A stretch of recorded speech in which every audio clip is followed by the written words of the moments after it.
Oke sob, untuk pertandingan hari ini kita akan mulai di pembahasan IPL yang akan bermain dini hari nanti, yakni adalah Brighton akan berhadapan dengan Nottingham Forest. Seperti yang kita tahu bahwa Nottingham Forest ini berstatus sebagai tim promosi dari England Championship League dan sepertinya mereka masih belum mampu ya menampilkan performa mereka seperti di English Championship League.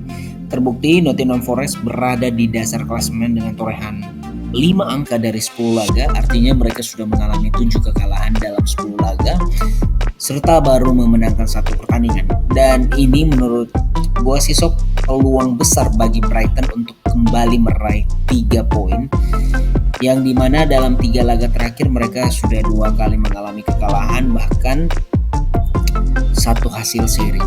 Jadi kalau gue melihat bahwa performance Brighton yang cukup baik jika bermain di kandang sendiri harusnya mampu dimanfaatkan pada pertandingan ini dengan kemenangan 2-0. Yang berikutnya adalah Crystal Palace akan berhadapan dengan Wolverhampton, yang mana klub asuhan dari Patrick Vieira sendiri ini juga sudah mulai menampakkan permainan yang kurang konsisten dibandingkan permainan mereka di akhir musim yang lalu.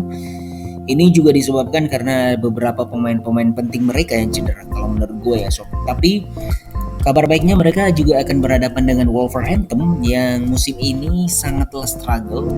Kini berada di peringkat ke-17 dengan torehan 9 angka, artinya hanya berselisih 1 angka dengan Crystal Palace. Yang artinya kedua belah tim ini pastinya akan bermain habis-habisan. Kalau gue melihat juga Wolverhampton dalam 5 laga tandang belum sekalipun memenangkan laga. Ini pastinya akan sedikit mengunggulkan Crystal Palace karena pada saat yang bersamaan Crystal Palace ini dalam 5 laga kandang mereka mampu mencuri 2 kemenangan ya. So prediksi gue Crystal Palace sepertinya masih diunggulkan untuk memenangkan laga ini dengan skor 2-1. Kita lanjut di Sevilla akan berhadapan dengan Valencia, yang mana kehadiran Cavani menurut gue belum sepenuhnya bisa maksimal. Terbukti di pertandingan pekan lalu juga Valencia hanya bermain imbang 2-2 setelah sebelumnya memberikan harapan dengan kemenangan 1-2 atas Osasuna. Praktis menurut gue meskipun itu Sevilla juga sudah mulai membuktikan kebangkitan mereka dengan mengalahkan Mallorca 0-1 pekan lalu. Ini harus menjadi sinyal bagi Valencia untuk berhati-hati.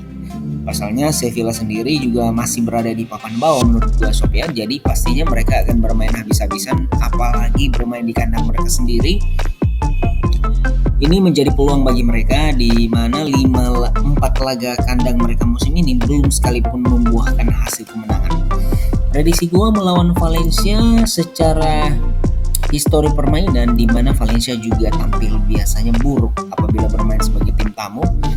Gue memprediksikan sih pertandingan ini sob hanya akan berakhir imbang dengan skor 1-1. Getafe akan berhadapan dengan Atletico Bilbao, yang mana Getafe musim ini juga menampilkan permainan yang kurang memuaskan. Terbukti mereka berada di peringkat ke-16 dengan torehan 8 angka. Sangat berbeda dengan Atletico Bilbao. Hanya saja dalam 2 pertandingan terakhir ini Atletico Bilbao kurang maksimal mendapatkan hasilnya, di mana mereka bermain ditahan imbang oleh Sevilla. Kemudian pekan lalu juga dikalahkan oleh Atletico Madrid 0-1. Kalau gue melihat bahwa pertandingan ini harusnya mampu dimanfaatkan oleh Bilbao ya untuk kembali meraih 3 angka. So prediksi gue 0-1 untuk kemenangan Atletico Bilbao. Yang berikutnya adalah Atletico Madrid akan berhadapan dengan Rayo Vallecano setelah hasil mengecewakan di Liga Champions bermain imbang melawan Club Brugge. Akhirnya Atletico Madrid mampu menang tipis atas Bilbao dengan skor 0-1. Ini merupakan sebuah hal yang cukup positif ketika berhadapan dengan Rayo Vallecano yang dalam 5 laga sudah mengalami 3 kekalahan dan 1 hasil seri. Dan Atletico Madrid tentu punya peluang ya untuk menggeser Barcelona di posisi runner-up apabila permainan mereka di dini hari nanti ini dapat dimenangkan ketika berhadapan dengan Rayo Vallecano. Dan gue melihat ini peluang yang sangatlah besar. Pasalnya kalau kita melihat bahwa Rayo Vallecano ini dalam 3 laga tandang terakhir mereka sudah mengalami 3 kekalahan beruntun.